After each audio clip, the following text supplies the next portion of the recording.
એ વહુ તારા ફઈજી આવે છે. તો એમાં શું થઈ ગયું મમ્મી? ઈ જ્યારે આવે ને તે આપણે બેના ડખા કરાવીને જ જાય છે. આ વખતે યાદ રાખજે આપણે બાજવાનું નથી. કાઈ વાંધો નહીં મમ્મી, આ વખતે છે ને આપણે બાજવાનું જ નથી.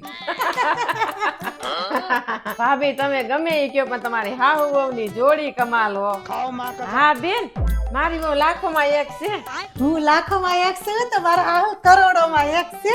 તો ભાભી તમે 100 કરોડોમાં એક, પણ ખોટું નો લગાડો ને તો એક વાત કહું તમને, આ ડોકમાં પતલું પતલું ડોક્યું છે ને એ જામતું નથી બરોબર. હા છે તો પતલું પતલું, પણ આ વહુ એને આણામ લઈ આવી છે. પતલું પતલું પણ દીધું જ તું મને. તમારી જેમ નહીં ને માણાને દેખાડવા 5 તોલાનો હાર સડાવ્યો અને હાઈન થયું ત્યાં લઈ આવી લીધો કે લાય હો ભાડે લઈ આવી હતી. અને સોનાનો હાર ચડાવીને કરે તો શું? એ બેન મારો છોકરો તો આમાં શું જોઈ ગયો છે કઈ ખબર નથી પડતી મને.